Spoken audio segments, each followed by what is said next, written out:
Tune in to Sports 360 with Ahmed Hamad. Indian Premier League के 40वें match में Delhi Capitals ने गुजरात टाइटंस को 4 विकेटों से हरा दिया। जी हां, दिल्ली कैपिटल्स ने पहले बैटिंग करते हुए मुकर्रा 20 ओवर्स में 4 विकेटों के नुकसान पर 224 रन बनाए और जवाब में गुजरात टाइटंस की टीम मुकर्रा 20 ओवर्स में 8 विकेटों के नुकसान पर 220 रन बना सकी। तो इस तरह ये कांटेदार मैच, इसका फैसला सिर्फ 4 रन के फर्क से हुआ। बड़ा करीब लेकर आ गए थे राशिद खान, लेकिन मुकेश कुमार ने आखिरी ओवर में 19 रन बचा लिए और ये दोनों टीमों के दरमियान गुज़श्ता 7 दिनों में दिल्ली कैपिटल्स की गुजरात टाइटंस के खिलाफ दूसरी कामयाबी है। गुजरात टाइटंस के कैप्टन शुभमन गिल ने टॉस जीतकर दिल्ली कैपिटल्स को पहले बैटिंग की दावत दी, तो उसने मुकर्रा 20 ओवर्स में 11.20 के औसत से 4 विकेटों के नुकसान पर 224 रन बनाए। आगाज में जेक फ्रेजर मैकगग, जो कि एक ज़बरदस्त सेंसेशनल बैट्समैन नजर आए हैं, उन्होंने एक ज़बरदस्त इनिंग खेली। पहली विकेट 3.2 ओवर में 35 के स्कोर पे गिरती है और ये आउट होने वाले बैट्समैन जेक फ्रेजर है, जिन्होंने सिर्फ 14 गेंदों पे 23 रन बनाए, जिसमें 2 चौके और 2 छक्के शामिल थे। और उसके बाद से दूसरी विकेट सिर्फ 1 रन के इजाफे के बाद पृथ्वी शॉ जो है वो 11 ही रन बनाने के बाद आउट हो जाते हैं। Caught by Noor of the bowling of Sandeep warrior, तो ये 2 आउट होते हैं चौथे ओवर में। और फिर उसके बाद से तीसरी विकेट 44 के स्कोर पे शाय होप आउट हो जाते हैं छठे ओवर में और शाय होप ने भी सिर्फ 5 रन बनाए। Caught by Rashid Khan of the bowling of Sandeep warrior. Sai Sudarshan की विकेट बड़ी क्रूशल थी। इनके आगे पीछे अगर देखा जाए अजमतुल्लाह उमरजई, शाहरुख खान और राहुल टिवाटिया आउट होते हैं, तो साय सुदर्शन भी आउट होते हैं और उसके बाद से थोड़ा सा मुश्किल हो गया। 24 गेंदों पे 73 रन चाहिए थे गुजरात टाइटंस को, लेकिन उसके बाद से मिलर ने एंड्रिक नोकिया को 3 छक्के और 1 चौका लगाया और फिर ये 24 रन 17वें ओवर में बनाए। लेकिन चौथी विकेट की पार्टनरशिप में अक्षर पटेल और ऋषभ पंत सिर्फ 68 गेंदों पे 11.2 ओवर में 113 रन बनाए। और इस पार्टनरशिप में अक्षर पटेल, जिनको प्रमोट किया गया था तीसरे नंबर पे बैटिंग के लिए, उन्होंने 36 गेंदों पे 62 रन बनाए और ऋषभ पंत ने 32 गेंदों पे 48 रन बनाए। और उसके बाद से आपको नजर आया होगा जनाब 5वीं विकेट की पार्टनरशिप में क्रिस्टियन स्टब्स और ऋषभ पंत, इन दोनों ने भी सिर्फ 18 गेंदों पे 3 ओवर में 67 रन की नाकाबिले शिकस्त पार्टनरशिप। और इस पार्टनरशिप में क्रिस्टियन स्टब्स ने सिर्फ 7 गेंदों पे 26 और ऋषभ पंत ने 11 गेंदों पे 40 रन बनाए। चौथी विकेट 157 के स्कोर पे जो पार्टनरशिप हुई, उस पे 113 रन की पार्टनरशिप के बाद चौथी विकेट 157 के स्कोर पे गिरती है और आउट होने वाले बैट्समैन अक्षर पटेल 66 रन की धुआंधार इनिंग खेली। 43 गेंदों पे 5 चौकों और 4 छक्कों की मदद से 153 के स्ट्राइक रेट के साथ इनका कैच पकड़ा साई किशोर ने और बॉलर थे नूर अहमद। और फिर उसके बाद से यही चौथी विकेट है इनकी, जो कि 17वें ओवर के आखिर में गिरी। एंड में ऋषभ पंत 88 के स्कोर पे नॉट आउट रहे। 3 ओवर में 67 रन हाई नोट पे फिनिश किया ऋषभ पंत और क्रिस्टियन स्टब्स ने, जिसमें ऋषभ पंत ने सिर्फ 43 गेंदों का सामना करते हुए 5 चौकों और 8 छक्कों की मदद से 205 के स्ट्राइक रेट के साथ 88 रन की नाकाबिले शिकस्त इनिंग खेली। और भरपूर साथ दिया इनका क्रिस्टियन स्टब्स ने, जिन्होंने सिर्फ 7 गेंदों पे 3 चौकों और 2 छक्कों की मदद से 371 के स्ट्राइक रेट के साथ 26 रन की नाकाबिले शिकस्त इनिंग खेली और इनिंग को फिनिश किया 224 4 विकेटों के नुकसान पर मुकर्रा 20 ओवर्स में। इनकी इनिंग में नंबर ऑफ सिक्सेस देख लिया जाए तो कुल 16 छक्के इनके बैट्समैन लगा सके, यानी 224 में से 96 रन छक्कों पे और 18 चौके इनके बैट्समैन लगा सके। जी हाँ, 16 छक्के और 18 चौके, तो नंबर ऑफ बाउंड्रीज आपको खूब नजर आ रही है। इसी तरह इनकी इनिंग की पेस देख लेते हैं। 6 ओवर में फर्स्ट पावर प्ले में 44 रन बनाए, 3 विकेटें, यानी 3 मेन बैट्समैन आउट हो गए। पहले 50 रन 7.1 ओवर में मुकम्मल किए। चौथी विकेट की पार्टनरशिप में 50 रन सिर्फ 33 गेंदों पे 27 अक्षर पटेल और 24 ऋषभ पंत ने बनाए। फिर दिल्ली कैपिटल ने अपने 100 रन 11.4 ओवर में मुकम्मल किए। अक्षर पटेल, जिनको प्रमोट किया गया था, उन्होंने अपने पहले 50 रन 37 गेंदों पे मुकम्मल किए, जिसमें 5 चौके और 2 छक्के शामिल थे। फिर चौथी विकेट की पार्टनरशिप में 100 रन 63 गेंदों पे अक्षर पटेल ने 50 और ऋषभ पंत ने 47 रन बनाए। दिल्ली कैपिटल्स ने अपने 150 रन 16.4 ओवर में मुकम्मल किए और ऋषभ पंत ने अपने 50 रन 34 गेंदों पे 4 चौकों और 4 छक्कों की मदद से मुकम्मल किए। दिल्ली कैपिटल ने अपने 200 रन 19.2 ओवर में मुकम्मल किए और 5वीं विकेट की पार्टनरशिप में 50 रन सिर्फ 16 गेंदों पे, जिसमें ऋषभ पंत ने 28 और क्रिस्टियन स्टब्स ने 26 रन बनाए और इनिंग का अख्तिताम किया 224 4 विकेटों के नुकसान पर। बॉलिंग देख ली जाए गुजरात टाइटंस की तो आपको नजर आएगा कि एक बॉलर मोहित शर्मा इंतहाई एक्सपेंसिव साबित हुए। बाकियों की देख लेते हैं। अजमतुल्लाह उमरजई 4 ओवर में 33 रन दिए, कोई विकेट हासिल नहीं की। संदीप वॉरियर 3 ओवर में 15 रन देकर 3 विकेटें। इन्होंने पावर प्ले में बड़ी अच्छी बॉलिंग की, 3 ओवर में 15 ज़बरदस्त, 5 की इकॉनमी और साथ साथ 3 विकेटें भी हासिल की। राशिद खान 4 ओवर में 35 रन दिए, कोई विकेट हासिल नहीं की। नूर अहमद महंगे हैं 12 की औसत से, 3 ओवर में 36 रन देकर 1 विकेट हासिल की। लेकिन मोहित शर्मा नाइटमेयर था उनके लिए, 4 ओवर में 73 रन, कोई विकेट हासिल नहीं की। 18.25 की औसत से रन दिए। इनकी बॉलिंग पे 4 चौके और 7 छक्के लगे और साथ साथ 1 वाइड बॉल भी की। 58 रन इन्होंने बाउंड्रीज में कंसीड किए। शाहरुख खान इनसे 1 ही ओवर करवाया गया, इन्होंने 1 ओवर में 8 रन दिए। साय किशोर ये भी बहुत महंगे साबित हुए, इन्होंने 1 ओवर करवाया जिसमें 22 रन दिए, 2 चौके और 2 छक्के इनकी बॉलिंग पे भी लगे। जवाब में गुजरात टाइटंस, जिसको 225 रन का हदफ मिला और उसका आगाज़ को इतना अच्छा नहीं। पहली विकेट उनके कैप्टन शुभमन गिल सिर्फ 13 के स्कोर पे आउट हो जाते हैं दूसरे ओवर की तीसरी बॉल पे, और इन्होंने सिर्फ और सिर्फ 6 रन बनाए, 5 गेंदों का सामना किया।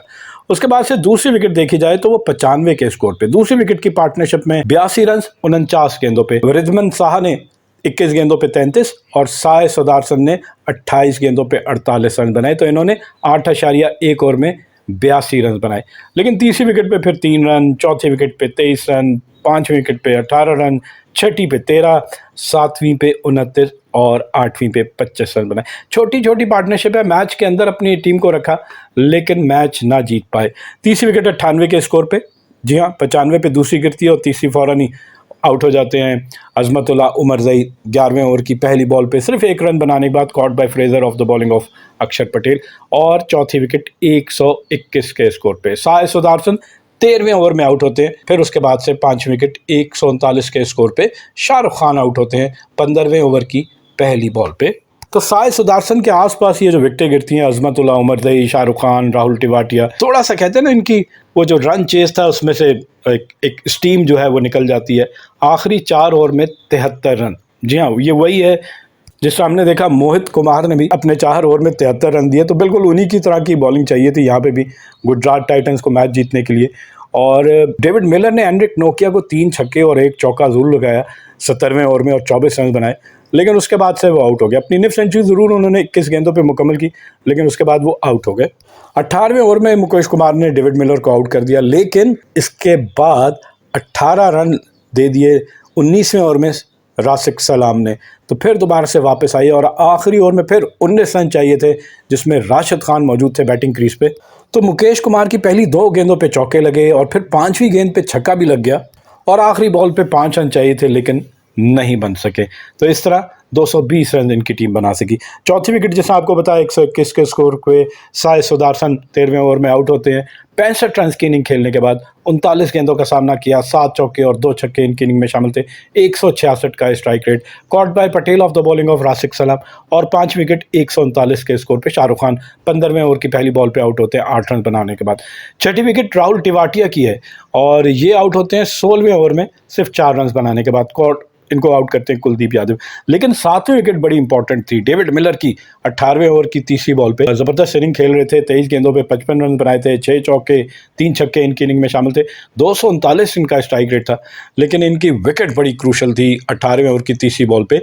इनका कैच पकड़ा राशिद सलाम ने, बॉलर थे मुकेश कुमार, और फिर उसके बाद से 8 विकेट 206 के स्कोर पे साय किशोर आउट होते हैं 13 रन बनाने के बाद, बोल्ड बाय राशिद सलाम।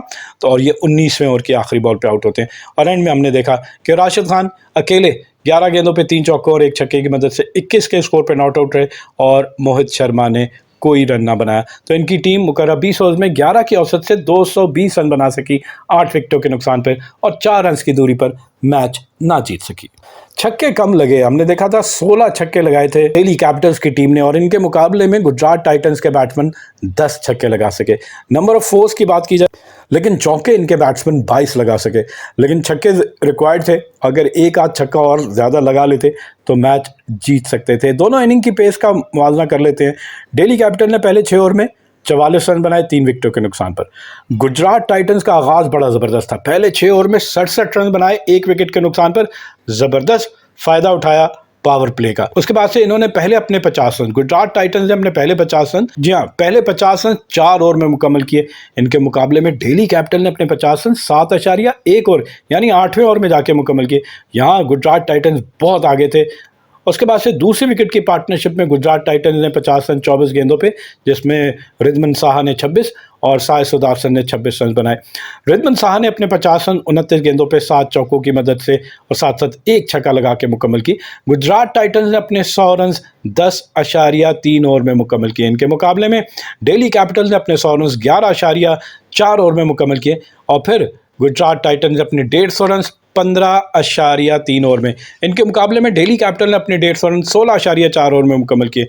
और फिर हमने देखा कि डेविड मिलर ने अपनी निफ सेंचुरी सिर्फ 21 गेंदों पे 5 चौकों और 3 छक्कों की मदद से मुकम्मल की और 200 रन का हदफ, जी हाँ 200 रन का हदफ दिल्ली कैपिटल ने 19.2 ओवर में और गुजरात टाइटंस ने 18.4, यानी 3 गेंदें पहले गुजरात टाइटन ने अपने 200 रन मुकम्मल कर लिए, लेकिन सिर्फ 4 रन की दूरी पर मैच जीतने में नाकाम रही गुजरात टाइटंस। बिल्कुल नजर आ रहा था कि गुजरात टाइटंस ये मैच जीत सकती है, जैसे हमने पावर प्ले में देखा, 100 रन का हदफ देखा, 150, इवन 200, सब में आगे थी, लेकिन एंड में वो पैनिक कर गए और फिनिश ना कर सके। बॉलिंग देख ली जाए अगर दिल्ली कैपिटल्स की, तो खलील अहमद महंगे, इंतहाई महंगे, 2 ओवर में 26-13 की औसत से रन दिए, 3 चौके और 1 छक्का इनकी बॉलिंग पे लगा। लेकिन एनरिक नोकिया अपने ही हमवतन डेविड मिलर के जेर अताब आए, 3 ओवर में 48 रन दिए और 1 विकेट हासिल की, 5 चौके और 4 छक्के इनकी बॉलिंग पे लगे, बहुत एक्सपेंसिव। राशिक सलाम 4 ओवर में 44 रन दिए और 3 विकेट हासिल की, 4 चौके और 3 छक्के इनकी बॉलिंग पे भी लगे। फिर मुकेश कुमार हैं जिन्होंने आखिरी ओवर किया और 19 रन बचाए, 4 ओवर में 41 रन दिए और 1 विकेट हासिल की। अक्षर पटेल 3 ओवर में 28 रन दिए और 1 विकेट हासिल की और कुलदीप यादव ने 4 ओवर में 29 रन देकर 2 विकेटें हासिल की। ऋषभ पंत जिन्होंने मैच में 43 गेंदों पे 88 रन की नाकाबिले शिकस्त इनिंग खेली और साथ साथ 2 कैचेस भी पकड़े, को मैच का बेहतरीन खिलाड़ी करार दिया गया। इस मैच के बाद पॉइंट्स टेबल की जानिब आपको लिए चले तो जनाब राजस्थान रॉयल्स बदस्तूर पहले ही नंबर पे है, 8 मैच खेले, 7 जीते, 1 हारा, 14 पॉइंट, 0.69 इनका नेट रन रेट। दूसरे नंबर पे कोलकाता नाइट राइडर्स, 7 मैच खेले, 5 जीते, 2 हारे, 10 पॉइंट, 1.20 इनका नेट रन रेट। तीसरे नंबर पे सनराइज हैदराबाद, 7 मैच खेले, 5 जीते, 2 हारे, 10 पॉइंट, 0.91 इनका नेट रन रेट। चौथे नंबर पे लखनऊ सुपर जायंट, 8 मैच खेले, 5 जीते, 3 हारे, 10 पॉइंट, 0.14 इनका नेट रन रेट। पांचवें नंबर पे चेन्नई सुपर किंग, 8 मैच खेले, 4 जीते, 4 हारे, 8 पॉइंट, 0.41 इनका net run rate. Delhi capital match जीतने के बाद छठी पोजीशन पे, 9 मैच खेले, 4 जीते, 5 हारे, 8 पॉइंट, -0.38 इनका नेट रन रेट। और गुजरात टाइटन अब 7वें नंबर पे है, 9 मैच खेले, 4 जीते, 5 हारे, 8 पॉइंट, -0.97 इनका नेट रन रेट। और इसके बाद देखा जाए तो 8वें नंबर पे मुंबई इंडियंस हैं जिसने 8 मैच खेले, 3 जीते, 5 हारे, 6 पॉइंट, -0.22 इनका net run rate. Punjab Kings 9वें नंबर पे, 8 मैच खेले, 2 जीते, 6 हारे, 4 पॉइंट, -0.29 इनका नेट रन रेट। और रॉयल चैलेंजर बेंगलुरु 10वें और आखिरी नंबर पे, 8 मैच खेले, 1 जीता, 7 हारे, 2 पॉइंट, -1.04 इनका net run rate. Keep on watching Sports 360 with Ahmed Hamad for latest news, views, and interviews of sports personalities from around the world.